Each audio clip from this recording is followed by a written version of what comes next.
발표 시작하도록 하겠습니다. 안녕하십니까. 저는 명지대학교 박혜희 교수 연구실에서 박사과정 재학 중인 김지하입니다. 오늘 제가 발표드릴 내용은 Prime Wi-Fi 이제 Proactive Resource Intelligence for Multi-Link Efficiency in Wi-Fi라는 내용의 페이퍼를 발표하도록 하겠습니다. 우선은 이제 간단하게 발표 순서에 대해서 먼저 말씀드리면 인트로덕션과 모티베이션 먼저 말씀을 소개를 드리고, 그 다음에 제가 이제 프로포저로 제안하는 기법이 이제 프라임 와이파이가 어떤 기법인지에 대해서 간단하게 설명드린 다음에 해당 기법을 어떻게 실험을 하고 어떤 결과가 나왔는지에 대해서 좀 구체적으로 설명드린 다음에 컨클루전과 퓨처워크로 발표를 마무리하도록 하겠습니다. 우선 인트로덕션에서 와이파이 기술에 대해서 여러분들이 이제 처음에 접하게 되는 DCF부터 시작을 해서 이제 여러 가지 와이파이 그 세대를 거치면서 최근에 이제 멀티링크라는 이제 기술까지 도입이 된 이후, 와이파이 7까지 이제 그렇게 도입이 된 이후 와이파이 8에서는 이제 멀티 AP를 이용한 어떤 좀 이제 릴라이어빌리티를 이벤스하자라는 표준까지 진행이 되어 왔습니다. 그래서 간단하게 이제 소개만 드리면은 이전까지는 B2라고 해가지고 80.12 B2라고 해서 와이파이 7 표준까지 진행이 되어 왔었고요. 그리고 와이파이 7은 이미 이제 상용화가 이제 슬슬 시작을 하고 있습니다. 그리고 이제 23년 이전에 UHR이라는 태스크 그룹이 만들어지고, 그리고 그 태스크 그룹부터 시작을 해서 11BN 그러니까 와이파이 8에 대해서 전 이제 표준화를 진행하고 있는 걸로 보시면 될 것 같습니다. 멀티링크 오퍼레이션이라는 것은 우선은 와이파이 7에서 이제 처음으로 도입이 되었는데, 기본적으로 한 개의 MLD에서는 이제 여러 개의 스테이션으로 나누어서 통신을 진행을 할 수가 있습니다. 그래서 두 개의 MLD가 지금 그림에서 보시는 것처럼 SA1과 그 AP에 있는 SA1이 이제 각각의 링크 하나를 만들고, 이런 식으로 각각의 STA끼리 여러 가지 링크를 형성하는 게 멀티링크 오퍼레이션이라고 보시면 됩니다. 그리고 이제 와이파이 8에서 나오는 이제 멀티 AP라는 기술에 대해서 잠깐 간략하게 소개드리면, 멀티 AP는 보시는 것과 같이 AP1과 AP2 사이에 그 각각의 커버리지 안에 스테이션이 존재를 할 때 두 AP가 스테이션을 이제 함께 공유를 해가지고 통신을 하는 과정을 지칭을 합니다. 그래서 저 스테이션이 AP1의 커버리지를 나가게 돼서 연결이 끊기더라도 기본적으로 연결은 계속 지속적으로 다른 AP를 통해서 유지될 수 있도록 하는 것이 멀티 AP의 가장 큰 목적 중에 하나로 보시면 될 것 같습니다. 그래서 제일 지금까지 이제 멀티 AP에서 가장 이상적으로 나올 수 있는 시나리오가 세 개의 커버리지 안에서 각각 겹치는 요 가운데 있는 이 상황으로 디바이스가 진입을 할 때 세 개의 AP에서 이제 각각의 커뮤니케이션을 통해서 조인트 트랜스미션이라는 기법을 이용한 어떤 릴라이어빌리티를 확보시킬 수 있는 이런 기법이 가장 이상적인 와이파이 8의 목적이라고 보시면 될 것 같습니다. 하지만 이들에 대해서 각각에 대해서는 아직 좀 여러 가지 해결해야 될 문제들이 좀 있습니다. 가장 기본적으로 HF 기술에서는 이제 여러 가지 디바이스들이 많아지고 더 높은 처리량을 요구하는 어플리케이션이 많아지는데 지연 시간이 짧고 통신량이 많아지는 것을 이제 어떻게 빨리 처리할 수 있냐라는 게 필요하게 되는 그런 요구사항이 점점 더 높아지게 되고, MLO 같은 경우에, 그러니까 멀티링크 오퍼레이션 같은 경우에는 SDR 환경에서는 뭔가 이제 싱크가 맞지 않으면 데이터의 그런 충돌이 발생하면서 분명히 저는 이제 스로폿을 향상시키기 위해서 두 개의 링크를 이용해서 전송을 하지만 각각이 송수신을 하고 있으면은 이제 송수신하는 과정에서 5기가 내역과 6기가 내역에서의 데이터 충돌이 일어나는 경우 데이터 손실이 일어날 수 있는, 그러니까 이점보다 득보다 실이 더 많아지는 그런 문제가 발생할 수 있고요. 그리고 멀티 AP 같은 경우에는 이제 네트워크의 복잡성이 굉장히 높아지게 됩니다.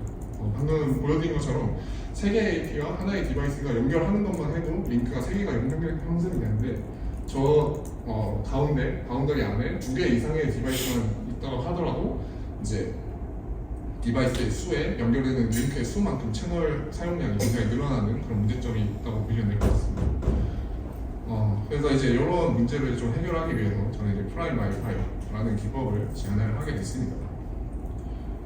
기본적으로 좀 간단하게 단계에 대해서 좀 설명을 드리면은 우선은 이제 STR이 되는지 안 되는지를 확인하는 과정이 필요하고요. 그 다음에 제가 제안하는 프라임 프로시저가 가운데 이제 위치하게 됩니다. 그리고 그 이후에는 이제 백오프 기본적으로 이제 와이파이에서 진행하는 그런 백오프 프로시저를 진행을 하게 되는데 결국에 제가 제안하는 부분은 가운데 있는 프라임 프로시저라는 부분입니다. 프라임 프로시저의 첫 번째 스테이지 같은 경우에는 기본적으로 EDCA 기반의 QoS 컨디션 윈도우를 초기화하는 단계를 거치게 됩니다. 이거는 가장 기본적으로 저희가 초기 값을 선택할 수 있는 방법 중에 하나고요.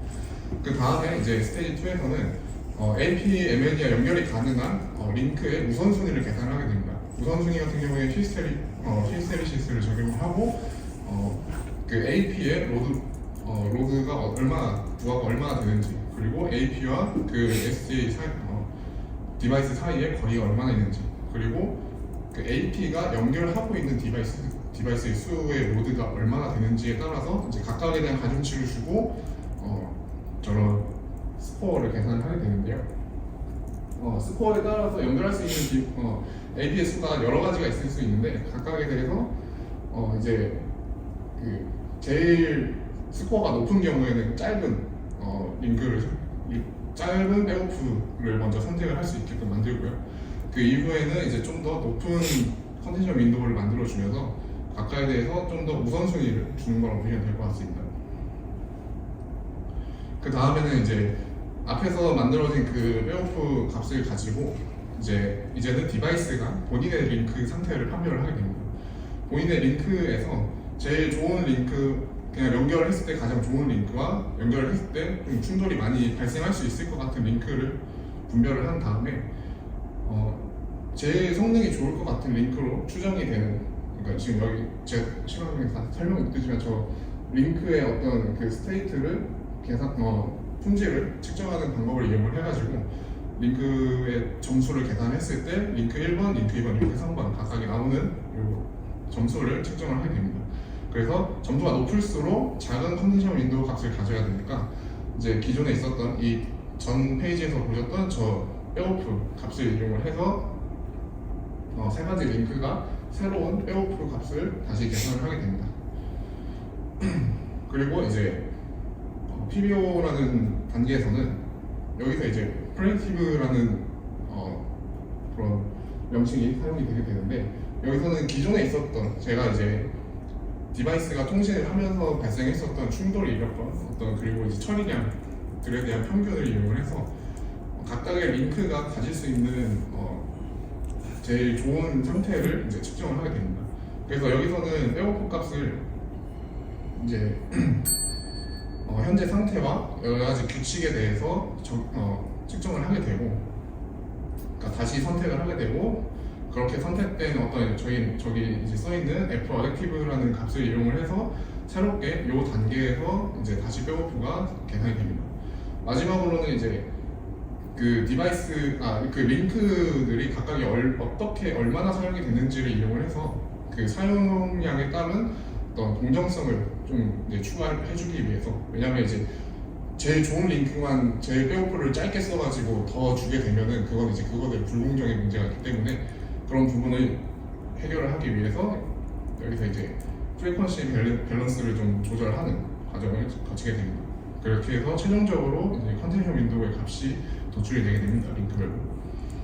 간단하게 다시 설명드리면 EDCA 기반으로 QoS CW를 초기화를 한 뒤에 그 다음에 코디네이티브 AP 백오프를 진행을 하고 멀티링크 어플리케이션 백오프 이후 그 다음에 프로딕티브 백오프 옵티마이제이션을 절차를 진행을 한 이후에 그런 프리퀀시, 그러니까 링크들의 어떤 공정성을 해결하기 위한 밸런스를 조절하는 부분을 거치게 된다고 보시면 될 것 같습니다. 마지막으로 시뮬레이션 리조트에 대해서 좀 빠르게 말씀을 드리면, 시뮬레이션 환경 자체는 여기 좌측 하단에서 우측 상단으로 디바이스가 이동하는 환경을 저는 이제 고려를 했고요. AP의 그 커버리지 자체는 15m를 저는 이제 상정을 했습니다. 디바이스 자체는 0.5m에서 2m까지 이제 움직일 수 있고, 패킷 사이즈 같은 경우에는 이제 1500바이트, 이제 요거는 이제 나머지는 이제 기본적으로 표준에 나와 있는 그런 파라미터를 사용을 했습니다. 성능 평가 같은 경우에는 가장 기본적인 베이직 DCF와 이제 베이직 MLO 이렇게 두 가지를 베이스라인으로 이용을 했고요. 그리고 심플 MAP가 이제 조인트 트랜스미션을 이용하는 그런 MAP 환경이고, SCR 어웨어 같은 경우에는 SCR 기반으로 MLO를 작동시키는 환경입니다. 그리고 마지막으로 제가 제안하는 기법에 대해서 성능 평가를 진행했습니다. 우선은 기본적으로 QoE에 대해서 좀 설명을 드리면, 어쨌든 이게 릴라이어빌리티를 향상시키기 위한 거기 때문에 QoE 같은 경우에는 연결이 얼마나 끊어졌는지, 레이턴시가 얼마나 적은지, 그런 이제 여러 가지 환경적인 요소를 이용을 해가지고 측정을 하게 되는데, 기본적으로 대부분 다 이제 0.8 이상에서 작동을 하게 되고, 싱글 링크를 이용하는 경우에만 이제 중간에 링크를 끊고 다시 재설정하는 단계가 있기 때문에 약간씩 떨어지는 거라고 보시면 될 것 같습니다. 그 스루풋의 경우에는 당연히 이제 멀티링크를 이용하면은 5기가, 6기가 대역을 사용하기 때문에 스루풋이 훨씬 더 높아질 수밖에 없는 상황을 볼 수가 있고요. 그리고 레이턴시 같은 경우에는 이제 기본적으로 가장 간단한 백오프 DCF를 사용하는 경우에는 어쨌든 빠르게 데이터를 하나의 링크만 사용해서 데이터를 처리하다 보니까 나머지 3개의 링크에 대해서도 레이턴시가 발생하는 거를 이제 고려를 해보면 기본적으로 가장 빠른 거는 이제 기본적인 DCF 과정이 제일 빠르다고 보시면 될 것 같습니다. 그리고 백오프 이피션시 같은 경우에는 저희 0.5를 기준으로 했을 때 이제 백오프를 했을 때 기본적으로 1에 가까울수록 좀 더 좋은 백오프 방법이라고 보시면 될 것 같고, 0.5가 기준이라고 보시면 될 것 같습니다. 그리고 해석할 수 있는 그리고 이 값 자체는 어떤 링크의 그 품질 기반으로 조정이 되고, 그리고 STR의 제약 조건을 고려를 해봤을 때 DCF 일반 베이직 DCF 같은 경우에는 STR에 대한 제약을 고려할 필요가 없기 때문에 이제 가장 그 베이스라인으로 값이 나오는 것을 볼 수 있고요. 그리고 주파수를 얼마나 효율적으로 사용했냐라는 게 하나의 또 포인트가 될 것 같습니다. 전체적인 성능 평가는 지금 요렇게 이게 전체 결과가 보시면 될 것 같고요. 그리고 프리퀀시에 대해서 대역을 얼마나 적절하게 잘 썼냐에 대한 이제 성능을 측정을 해봤을 때 기본적으로 멀티링크를 이용하는 4가지 기법 모두 다 좀 균등하게 나오는 것처럼 보이긴 하는데, 이제 요거 같은 경우에는 다음 그림으로 좀 설명을 드리면, 백오프 이 디바이스가 움직이면서 AP가 이제 변경이 되는 과정이 발생을 하게 되는데, 그건 이제 필수적으로 발생을 하게 되는데, 기본적으로 베이직 MLO, 가장 기본적인 MLO 같은 멀티링크 오퍼레이션 같은 경우에는 디바이스에서 AP의 체인지 수가, AP가 변경되는 수가 44번 발생하는 것을 저희가 확인할 수 있고요. 그리고 STR 어웨어 같은 경우에는 이것도 이제 STR, 그러니까 동시송수신을 사용을 하게 되는데, 이 상태에서도 44번의 AP 변경이 이루어지는 것을 확인할 수 있습니다. 반면에 제가 제안한 프라임 와이파이 같은 경우에는 AP 체인지가 총 30번 발생하는 것을 저희가 확인할 수 있고, 이를 통해서 이제 프리퀀시 대역을 균등하게 사용을 하더라도 AP가 체인지되는 이 횟수를 줄이는 것으로 어떤 이피션시를 좀 더 취할 수 있다는 것을 저희가 확인할 수 있습니다. 이제 나머지는 모아놓은 그림은 이렇게 되고요. 마지막 결론에 대해서, 결론과 이제 향후 연구계에 대해서 좀 말씀을 드리면, 어쨌든 MLO를 사용하면서 비교적으로 지연 시간을 낮은 지연 시간을 유지할 수 있고, 효과적으로 처리량을 개선할 수 있고, 그리고 이제 백오프 이피션시 측면에서도 좀 높은 효율성을 보이는 것을 확인할 수 있었습니다. 근데 이제 가장 좀 크리티컬한 이슈가 되는 거는, 제가 이제 PBO 프리딕티브라고 좀 여기다 써놨지만 기본적으로 룰 베이스로 예측을 하는 거기 때문에 어떤 동적인 환경에서는 약간 성능이, 그런 실용성이 좀 많이 떨어진다는 것을 확인할 수 있고요. 그리고 이런 거를 이제 나중에 이제 강화학습이나 이런 어떤 학습 모델을 이용을 해서 좀 더 가볍게, 그리고 필요한 요소들만 이용을 해서 연합학습을 이용을 하는, 연합 강화학습을 이용하는 것도 하나의 좋은 연구 주제라고 저는 생각을 해서 앞으로 이런 식으로 좀 진행을 할 계획입니다. 네. 제가 참고했던 레퍼런스는 다음과 같습니다. 네, 이상입니다. 네, 두 번째 발표 잘 앞선 발표자분들께서 시간을 좀 빠르게 발표를 잘 해주셔서 약간 딜레이가 있었는데 그래도 아직 시간이 여유가 있어서 끊지 않았습니다. 혹시 질의가 있으시면은 질의해 주시면 감사하겠습니다.